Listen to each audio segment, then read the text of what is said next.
Hello everyone, কেমন আছেন আপনারা সবাই? আপনাদের সবাইকে ওয়েলকাম জানাচ্ছি নতুন একটি ব্লগে। আশা করছি আপনারা সবাই ভালো আছেন।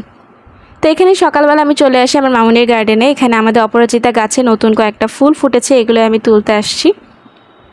আমাদের এই অপরাজিতা গাছের এই ফুলটা এক পাপড়িওয়ালা ফুল। আমি আরও অনেক জায়গায় ফেসবুকে পোস্টের মধ্যে দেখেছি যেখানে ডাবল পেটালসালা অপরাজিতাও আছে। ডাবল পেটালসালা অপরাজিতা অনেক সুন্দর লাগে দেখতে। আমি যদি কখনো বীজ পাই আমি সংরক্ষণের মধ্যে রাখবো। তো এখানে আরও অনেকগুলো কলি এসেছে যেগুলো পাতার আড়ালে থাকার কারণে দেখা যায় না, কিন্তু যখন ফুল ফুটে তখন দেখা যায়। তো এখানে আমি সব ফুলগুলো নিয়ে সুন্দর করে আমি সব ফুলগুলো নিয়েছি। এগুলো নিয়ে এখন আমি সুন্দর করে আলতারের মধ্যে অর্গানাইজ করে রাখবো। এই কাজটা করতে আমার অনেক ভালো লাগে। তো এখানে ফুলগুলো আমি সুন্দর মতো গুছিয়ে রাখছি। গুছিয়ে রাখা শেষ করে আমি আর মামুনি চলে যাব বাজারে, কারণ আজকে বিকালে আমাদের চাইনিজ রান্নার প্রিপারেশান আছে। তো সেজন্য যা যা সবজি দরকার তো সেগুলো কিনতে আমি আর মামুনি চলে আসি বাজারে। এখানে মামুনি সবজি কিনছিল। আমি বাজারে তেমন একটা আসি না বললেই চলে। সো আমি একেবারেই বাজার করতে পারি না, কিন্তু মামুনি অনেক সুন্দর বাজার করে। সে একদম সব কিছু দেখে শুনে বুঝে তারপরে কিনে। মানে অনেকে আছে যে একেবারে পচা জিনিসই নিয়ে চলে আসে জাস্ট বিকজ দোকানদাররা বলে যে হ্যাঁ হ্যাঁ ভালো হবে, আর সে নিয়ে চলে আসে। মামুনি এরকম না, অনেক সুন্দর বুঝে শুনে তারপরে সে কিনে।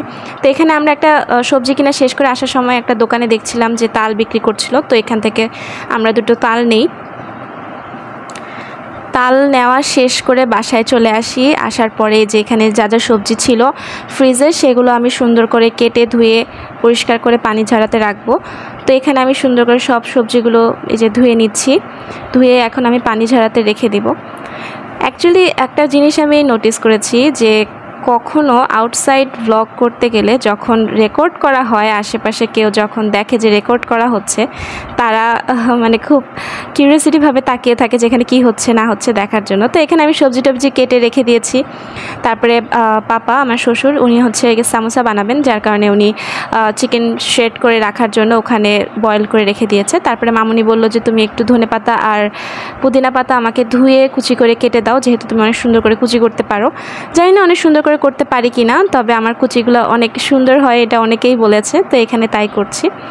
তো এখানে সুন্দর করে ধুয়ে, এগুলোর মধ্যে প্রচুর বালু থাকে, বারবার ধোয়া লাগে। তো এখানে ধুয়ে আমি কুচি করে ধনে পাতাগুলো রেখে দিয়েছি। তো এই ছিল আজকের ভ্লগ। আশা করছি আপনাদের সবার ভালো লেগেছে। ভালো লাগলে চ্যানেলটি সাবস্ক্রাইব করে ফলো দিয়ে পাশে থাকবে।